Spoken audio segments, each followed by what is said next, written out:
Muy buenas tardes a todos, queridos hermanos y hermanas de la Iglesia de Pontevedra, y también todos aquellos que estáis viendo este vídeo, que estáis estudiando junto con nosotros esta preciosa carta de Pablo a los filipenses. Hoy comenzamos una nueva sesión y antes de comenzar deciros que, como seguramente estáis viendo en las noticias, poco a poco vamos entrando en esta desescalada, en este proceso, y ya vamos a estar en disposición de volver a reunirnos en la iglesia, aunque hay algunos detalles y algunas medidas de seguridad que hemos de tener en cuenta. Así que, por favor, permaneced atentos al email, a los grupos de WhatsApp, e incluso podéis poneros en contacto conmigo si tenéis alguna duda, porque ya pronto vamos a comenzar a retomar alguna de nuestras reuniones en la iglesia. Pero por el momento damos gracias a Dios por el privilegio, la oportunidad de hacer este estudio, cada uno desde su casa, a través de este medio, de este vídeo. Y bueno, vamos a continuar. Vamos a orar y pedir al Señor que Él dirija nuestro estudio en esta tarde. Padre nuestro, queremos darte gracias por tu palabra, por la oportunidad de considerarla juntos, por el privilegio de ver a Cristo en sus páginas, ver su gloria, ver su majestad, su gran obra. Te damos gracias, Señor, y queremos pedirte que ahora, en este tiempo que vamos a estar estudiando juntos tu palabra, que tú dirijas nuestras mentes para estar atentos, que nos libres de distracciones y que, sobre todo, Señor, tú nos ayudes a aplicar la verdad de tu palabra a nuestras vidas. Te lo pedimos en el nombre de Jesús. Amén. ¿Cuál dirías que es el pasaje más profundo de la Biblia?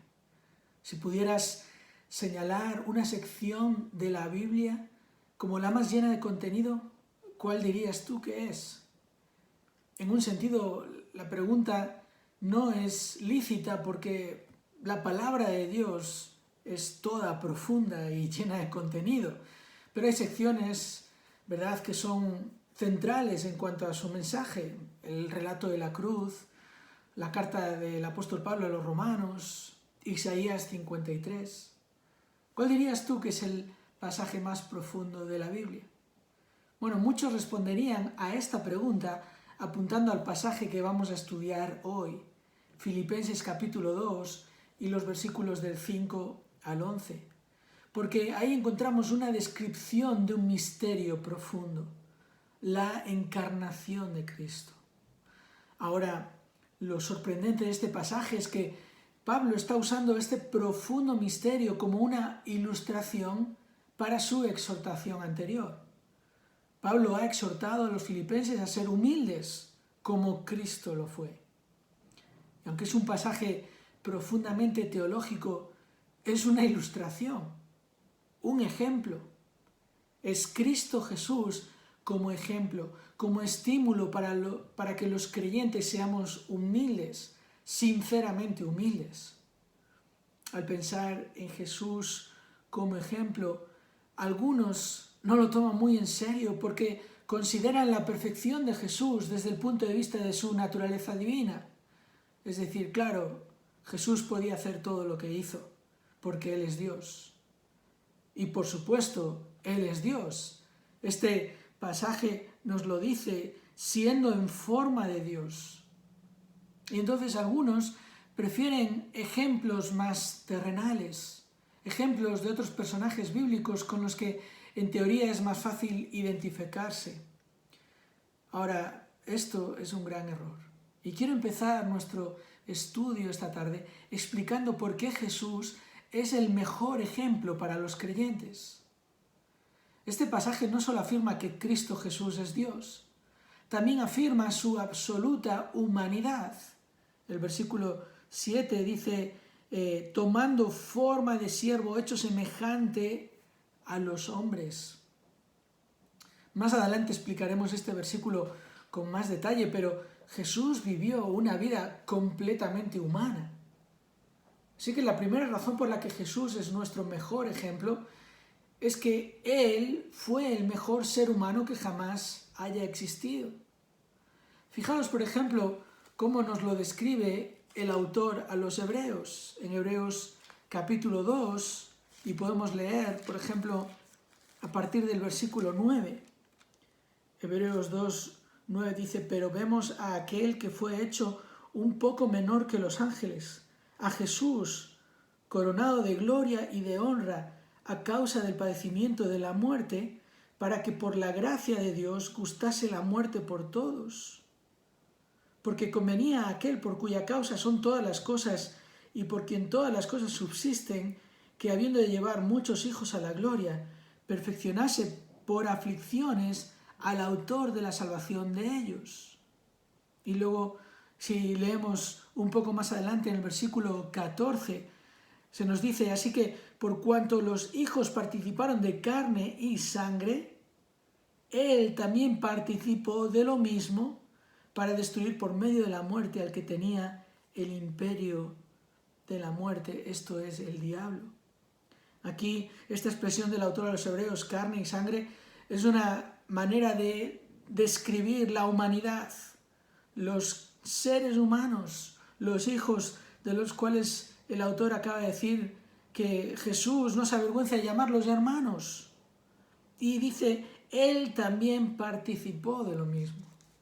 O si vamos al capítulo 4 y versículo 14, allí se nos dice: por tanto, teniendo un gran sumo sacerdote que traspasó los cielos, Jesús, el Hijo de Dios, retengamos nuestra profesión, porque no tenemos un sumo sacerdote que no pueda compadecerse de nuestras debilidades, sino uno que fue tentado en todo según nuestra semejanza, pero sin pecado.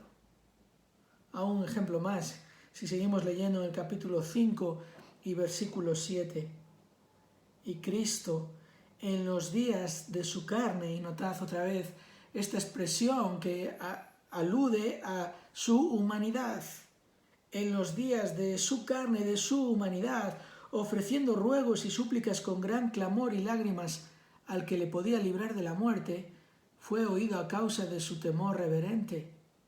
Y aunque era hijo, por lo que padeció, aprendió la obediencia, y habiendo sido perfeccionado, vino a ser autor de eterna salvación para todos los que le obedecen.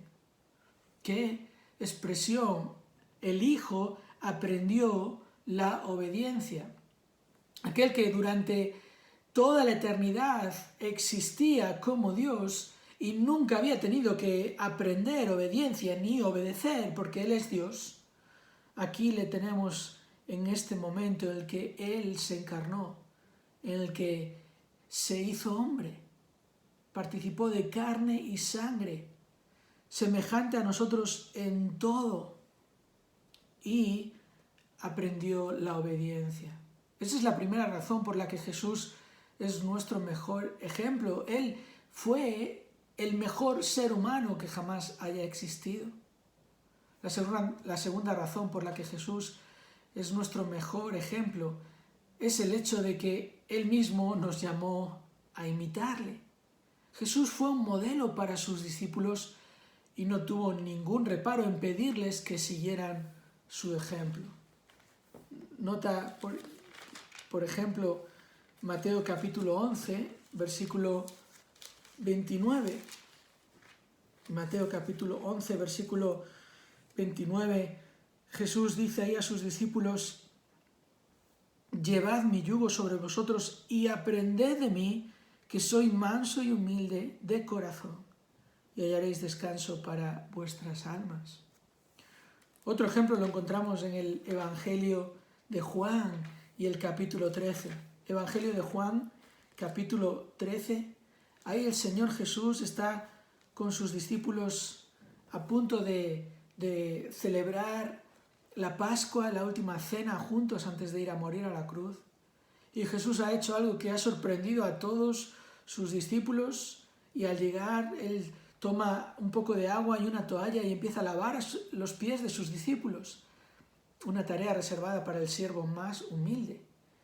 Y después de esta situación, Jesús les dice en el versículo 12 de Juan capítulo 13, así que después que les hubo lavado los pies, tomó su manto, volvió a la mesa y les dijo, ¿sabéis lo que os he hecho? Vosotros me llamáis maestro y señor y decís bien, porque lo soy. Pues si yo, el Señor y Maestro, he lavado vuestros pies, vosotros también debéis lavaros los pies los unos a los otros, porque ejemplo os he dado para que como yo os he hecho, vosotros también hagáis. De cierto os digo, el siervo no es mayor que su Señor, ni el enviado es mayor que el que le envió. Si sabéis estas cosas, bienaventurados seréis si las hiciereis. Es por eso que luego sus propios discípulos exhortaron a los creyentes a seguir el ejemplo de Cristo. Desde Pablo, que en 1 Corintios 11, versículo 1 dice, sed imitadores de mí como yo de Cristo. Lo encontramos, por ejemplo, al apóstol Pedro. Escribe en su primera carta, primera de Pedro y capítulo 2, versículo 21. Pues para esto fuisteis llamados, porque también Cristo padeció por nosotros, dejándonos ejemplo para que sigamos sus pisadas, el cual no hizo pecado, ni se halló engaño en su boca, quien cuando le maldecía no respondía con maldición, cuando padecía no amenazaba, sino encomendaba la causa al que juzga justamente. A un ejemplo más, el apóstol Juan, en su primera carta, capítulo 2 y versículo 6, el que dice que permanece en él debe andar como él anduvo. Es por estas razones incuestionables que Jesús es nuestro mejor ejemplo para la vida, nuestro mejor ejemplo de cómo actuar y cómo pensar. Jesús nunca debe ser descartado como ejemplo, más bien los demás ejemplos deben ser puestos bajo la excelencia del ejemplo de Jesús. Él es un ejemplo extraordinario y a la vez asequible. Es posible seguirle. Él es un ejemplo admirable y alcanzable. Es un ejemplo de la persona que Dios quiere que seamos. Y por eso Pablo le pone como ejemplo aquí en nuestro pasaje en Filipenses capítulo 2. Pablo expone 3 verdades extraordinarias acerca de Cristo en este pasaje, que son los pasos a seguir para todos los creyentes que quieren y deben ser verdaderamente humildes. Cristo es el ejemplo supremo que produce en nosotros una humildad sincera. Un ejemplo extraordinario de una humildad sencilla. Lo que Cristo hizo es asombroso, pero igual es un ejemplo a seguir. Y cuando venimos a este pasaje, además de admirarnos de la persona de Cristo, de su obra sublime, también hemos de amoldarnos a su ejemplo de humildad. Si recordáis la exhortación de los pasajes anteriores aquí en el contexto de Filipenses 2, Pablo llamó a los filipenses a tener un mismo sentir. Versículo 2, completad mi gozo sintiendo lo mismo, teniendo el mismo amor, unánimes, sintiendo una misma cosa. Como explicamos, este verbo sentir significa manera de pensar. Tiene que ver con la disposición, la actitud de alguien. Así que realmente es el llamado no a sentirnos todos igual, sino a tener todos una misma manera de pensar. Mantener la unidad es el objetivo y la humildad es el medio y Cristo es el ejemplo. Y la clave, como veíamos la semana pasada, para pensar de la misma manera es por medio de recordar continuamente el amor de Cristo, recordar la salvación, cómo la salvación nos pone a nosotros en nuestro lugar y cómo en la salvación vemos que todos los que hemos sido salvados de la misma manera.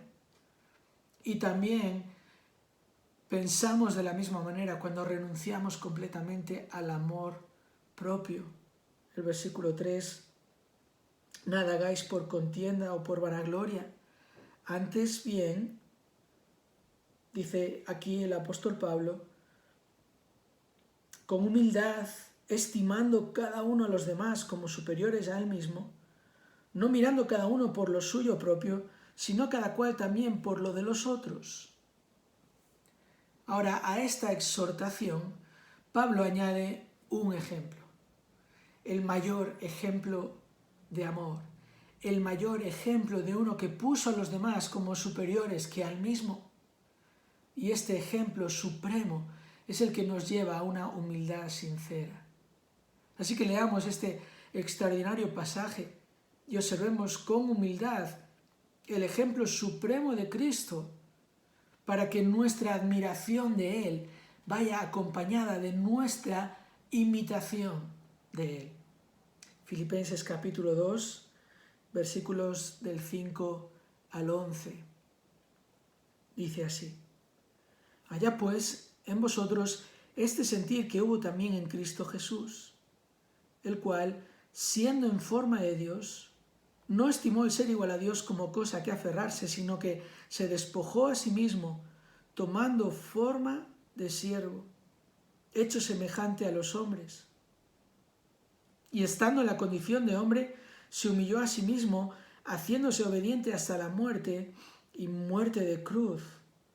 Por lo cual Dios también le exaltó hasta lo sumo y le dio un nombre que es sobre todo nombre, para que en el nombre de Jesús se doble toda rodilla de los que están en los cielos y en la tierra y debajo de la tierra, y toda lengua confiese que Jesucristo es el Señor, para gloria de Dios Padre. En este profundo pasaje encontramos 3 pasos a seguir para pensar como Cristo. 3 pasos basados en 3 sublimes verdades acerca de Cristo: la verdad de su encarnación, la verdad de su obediencia absoluta, la verdad de su glorificación. 3 pasos en los que veremos su gloria y veremos su ejemplo. Y 3 pasos que vamos a considerar por lo menos en 2 partes, porque creo que es apropiado detenernos en cada uno de estos ejemplos, de estos pasos, para observar con calma la gloria de Cristo. Pero quiero avanzaros cuáles son estos pasos para que los tengáis en cuenta. Entonces, ¿cómo puedo tener este sentir que hubo en Cristo Jesús? ¿Cómo puedo imitar esta actitud, esta disposición que hubo en Cristo Jesús? Primero, prescinde de privilegios personales. Ese es el primer paso, prescinde de privilegios personales. El segundo paso, que veremos la semana que viene, es persiste en la voluntad de Dios. Persiste en la voluntad de Dios. Y veremos por último el tercer paso, procura la exaltación que viene de Dios. Procura la exaltación que viene de Dios. Pero eso, como digo, lo veremos la semana que viene, si Dios lo permite. Hoy vamos a comenzar por este primer paso. El primer paso para pensar como Cristo es prescindir de privilegios personales. Y notad primero que Pablo utiliza el mismo verbo para su exaltación y para su ilustración. Versículo 5, haya pues en vosotros este sentir que hubo también en Cristo Jesús. La conexión es evidente aquí. Pablo quiere poner un ejemplo para que los filipenses puedan seguir. Lo que pasa es que este ejemplo es majestuoso, pero no deja de ser un ejemplo. Lo que quiero decir es que Pablo no lo escribió con la intención de que lo admirásemos solamente, sino con la intención de que lo imitásemos sinceramente. Y el primer paso a seguir es el ejemplo de Cristo con respecto a sus privilegios, con respecto a sus prerrogativas, con respecto a su posición, fijaos en el versículo 6, el cual, siendo en forma de Dios, no estimó el ser igual a Dios como cosa a que aferrarse, sino que se despojó a sí mismo, tomando forma de siervo, hecho semejante a los hombres. La profunda verdad de este texto es el misterio de la encarnación, de cómo Jesús, siendo Dios eternamente, se hizo hombre completamente. Cristo Jesús existía en forma de Dios. Y Pablo se refiere al Señor como Cristo Jesús, precisamente para afirmar esta realidad. Cristo, el Mesías anunciado, el Dios poderoso, el Padre eterno, como lo describe el profeta Isaías allí en el capítulo 9. Este es un niño que os es nacido. Este es Jesús de Nazaret, el que existía en forma de Dios, siendo en forma de Dios. No, el que existió. Pablo es muy claro al afirmar aquí la deidad de Cristo. Tal como Juan comienza su evangelio, si recordáis, en el principio era el verbo, existía el verbo, el siempre existente se hizo hombre. La palabra forma aquí es muy importante. Fijaos, dice el cual siendo en forma de Dios, y luego dice en el versículo 7, tomando forma de siervo. Es la palabra morfe, de donde viene morfología o metamorfosis. Esta palabra describe la esencia de algo o alguien, los atributos que conforman la esencia de algo. Apunta a lo que es permanente y esencial en la naturaleza de algo o de alguien. ¿Qué quiere decir Pablo aquí? Bueno, que Cristo Jesús siempre ha sido Dios y continúa siendo Dios. Al hacerse hombre, en ningún momento deja de ser Dios. Y cada uno de sus atributos divinos son y serán suyos para siempre. Como Pablo lo dice en Colosenses capítulo 1, versículo 15, Él es la imagen del Dios invisible. Como lo dice el autor a los Hebreos también al comenzar su carta a Hebreos capítulo 1 y versículo 3, dice, el cual siendo el resplandor de su gloria y la imagen misma de su sustancia, quien sustenta todas las cosas con la palabra de su poder.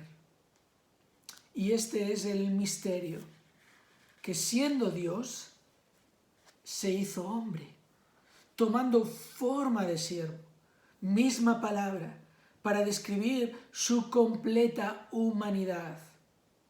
Escucha, Cristo no era mitad Dios y mitad hombre. Cristo Jesús no era Dios en apariencia de hombre. Cristo Jesús, siendo completamente Dios, se hizo completamente hombre. Y Pablo, con su intención de darnos un ejemplo de humildad, contrasta al Creador incomparable con el siervo más insignificante.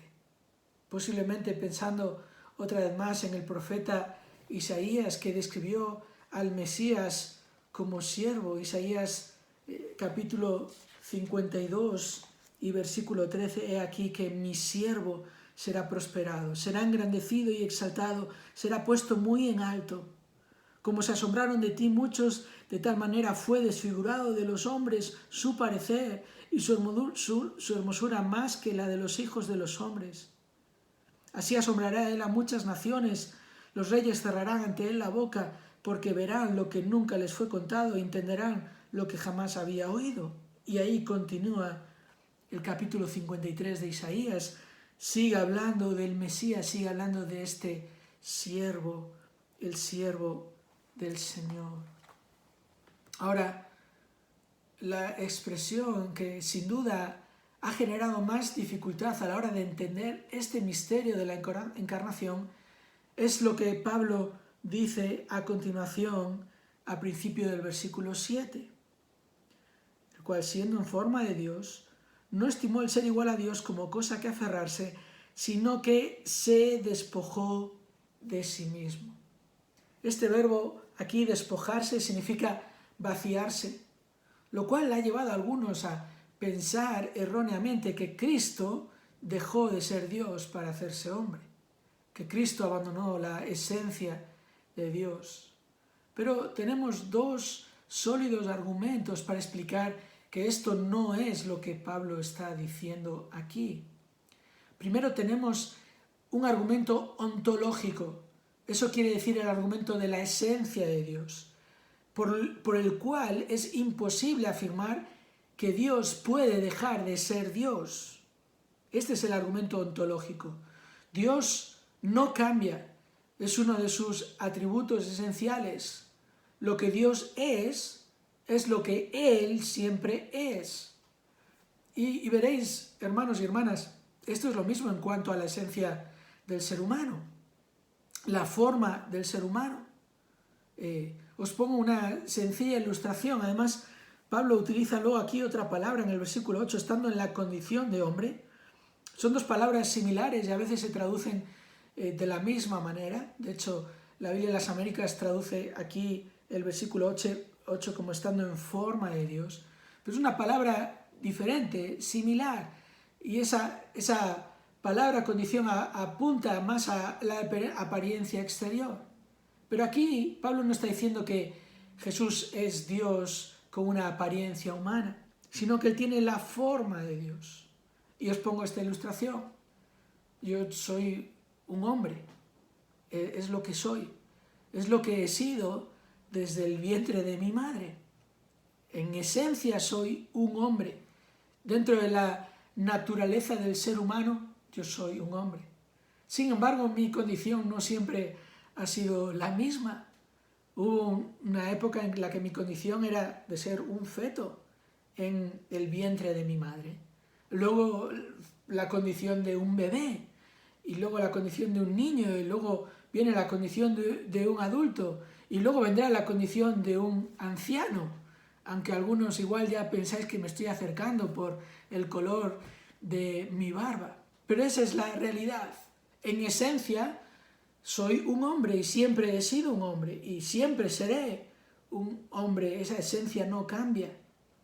Es lo mismo con Dios. Dios no puede dejar de ser Dios. Ahora, el segundo argumento es el argumento teológico. Es decir, lo que Pablo está diciendo en este texto. Si miramos al contexto, veremos que Pablo explica cómo Cristo se despojó a sí mismo. Versículo 7, sino que se despojó a sí mismo tomando forma de siervo. Esto es muy importante, porque la forma en que Cristo Jesús se despojó de sí mismo es tomando. Se vació añadiendo. El argumento es que Cristo Jesús añadió la naturaleza humana a su naturaleza divina. No fue un intercambio, no intercambió una naturaleza por otra, no fue una división, no fue parte una naturaleza y parte otra naturaleza, tampoco fue una sustracción, dejó de ser menos Dios para ser más hombre, fue, para utilizar una palabra muy actual, un confinamiento.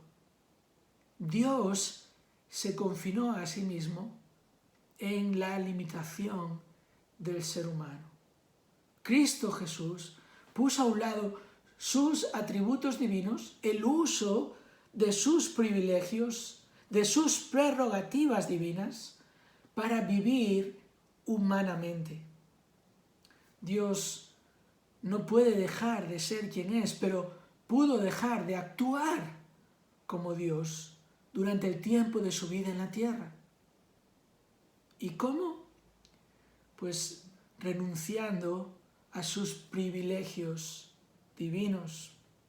Y claramente podemos ver esto en los evangelios, esta renuncia Cristo, por ejemplo, prescindió de su omnipresencia al nacer en un pesebre.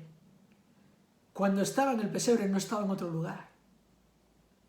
Cristo también prescindió de sus riquezas y se hizo pobre, tal como el apóstol Pablo explica en otro precioso pasaje, 2 Corintios capítulo 8 y versículo 9. Dice así: porque ya conocéis la gracia de nuestro Señor Jesucristo, que por amor a vosotros se hizo pobre, siendo rico, para que vosotros con su pobreza fueseis enriquecidos. Y notad que Pablo no está hablando aquí de una pobreza material, aunque realmente Jesús vivía con lo opuesto. Jesús nunca fue dueño de una casa, Jesús nunca fue dueño de una barca, la tuvo que pedir prestada. Jesús hasta tuvo que pedir, bueno, no lo pidió, pero hasta recibió de manera prestada la tumba en la que fue puesto. No tenía nada. Pero de lo que Pablo está hablando ahí en 2 Corintios capítulo 8 es de que él dejó a un lado sus riquezas celestiales, todo lo que Dios es, el hecho de ser dueño de todas las cosas, para vivir de la manera más humilde. Otro ejemplo es que Cristo prescindió de su gloria celestial. ¿Recordáis cuando en Juan capítulo 17 él ora al Padre antes de ir a la cruz y dice allí: yo te he glorificado en la tierra, he acabado la obra que me diste que hiciese. Ahora pues, Padre, glorifícame tú al lado tuyo con aquella gloria que tuve contigo antes que el mundo fuese. Él tenía su gran gloria. Él tenía esa posición en la que era adorado el que en el cielo por sus criaturas, por los que le servían. Y él dejó esa gloria para venir y dejarse insultar por hombres. Qué tremendos ejemplos. Uno más es cuando Cristo prescindió de su autoridad. Cristo prescindió de la autonomía, de su autoridad, y se sometió al Padre. Un ejemplo es Juan capítulo 5, versículo 19. Respondió entonces Jesús y les dijo: de cierto os digo, no puede el Hijo hacer nada por sí mismo, sino lo que ve hacer al Padre, porque todo lo que el Padre hace también lo hace el Hijo igualmente. Y podríamos seguir poniendo ejemplos como estos para demostrar que Cristo prescindió de sus privilegios divinos, para demostrar que Él es nuestro ejemplo a seguir, porque eso es a lo que somos llamados nosotros, a pensar como Cristo, a renunciar nosotros a nuestros privilegios personales, a prescindir de privilegios que asumimos que tenemos, cuando en realidad, a la luz de nuestra salvación, nos damos cuenta de que no merecíamos ningún privilegio. La única persona en este mundo, dice un comentarista, que tenía toda la razón para hacer valer sus derechos, los abandonó. ¡Qué ejemplo! ¡Qué ejemplo para nosotros! ¿Podemos poner nosotros alguna excusa? Si Cristo, que era el único que tenía toda la razón para hacer valer sus privilegios, prescindió de ellos, ¿cuánto más nosotros debemos prescindir de privilegios personales? Nosotros nos aferramos a nosotros mismos en vez de considerar a los demás como más importantes. Pero Él no se aferró a sí mismo, no estimó el ser igual a Dios como cosa a que aferrarse. Nosotros somos los que nos aferramos a privilegios que creemos que tenemos, a derechos que pensamos que tenemos, y no nos damos cuenta de que nuestra vida no es nuestra, de que nuestro cuerpo no es nuestro. No nos damos cuenta de que nuestro tiempo no es nuestro. no nos damos cuenta de que todo lo que tenemos por la gracia de Dios es para beneficio de los que Dios ha puesto a nuestro alrededor. Como bien dice John Piper, el vivir cristiano se mueve desde lo que Dios ha hecho libremente por nosotros en Cristo a lo que nosotros debemos hacer libremente por otros. Este es el primer paso a seguir según el ejemplo supremo de Cristo. ¿Cómo puedes pensar como Cristo? Debes prescindir de tus privilegios personales. Debes tener un concepto espiritualmente adecuado de ti mismo. Así es como Pablo se lo dice a los romanos en el capítulo 12, versículo 3, y creo que nos puede ayudar a aplicar esta verdad en nuestras vidas, a seguir este ejemplo. Pablo dice allí: digo pues por la gracia que me es dada a cada cual que está entre vosotros, que no tenga más alto concepto de sí que el que debe tener, sino que piense de sí mismo con cordura, conforme a la medida de fe que Dios repartió a cada uno. Pablo nos está diciendo aquí que debemos tener un concepto de nosotros mismos espiritual, de acuerdo a lo que somos en Cristo. Debemos pensar de nosotros mismos con humildad, con prudencia, es la idea aquí, conforme a la medida de fe que Dios repartió a cada uno. Esto es según la fe en Dios, con confianza en cómo Él hace las cosas, con confianza en lo que Él nos ha dado, en lo que Él nos ha encargado, según Él te ha capacitado para el beneficio espiritual de los demás a tu alrededor. Y no solo tienes que tener un concepto espiritualmente adecuado de ti mismo, sino también has de tener un concepto espiritualmente adecuado de los demás. Piensa en los demás como Cristo pensó en ellos. Así es que Cristo no se aferró a quien era, no se aferró a sus privilegios divinos. Así es como dice el autor a los Hebreos, que Jesús, por el gozo puesto delante de él, sufrió la cruz, menospreciando el oprobio. Pablo explica a los corintios que los creyentes somos un cuerpo. En 1 Corintios capítulo 12, versículo 13 dice que todos fuimos bautizados, sumergidos en un solo cuerpo, y a todos se nos dio a beber de un mismo espíritu. Es decir, todos llegamos a la salvación de la misma manera, por fe, no por méritos. Ninguno hemos merecido esta salvación. Y todos hemos recibido esta bendición, el Espíritu de Dios, y ser parte del cuerpo.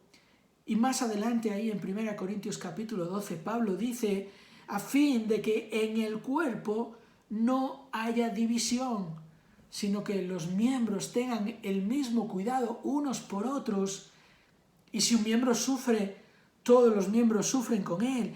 Y si un miembro es honrado, todos los miembros se regocijan con él. La unidad es el objetivo, la humildad es el medio y Cristo es el ejemplo. ¿Te das cuenta? Así es como debemos pensar, no aferrándonos a nosotros mismos, sino despojándonos de nosotros mismos, con el objetivo de buscar el beneficio espiritual de los demás. Si de verdad queremos imitar a Cristo, si miramos al gran ejemplo de Cristo, hemos de prescindir de privilegios personales. Has de examinar tu vida a la luz de Cristo para renunciar a ti mismo, para negarte a ti mismo, para tomar tu cruz cada día y seguirle. El gran predicador del siglo XIX, Andrew Murray, escribió un magnífico, aunque muy pequeño libro acerca de la humildad.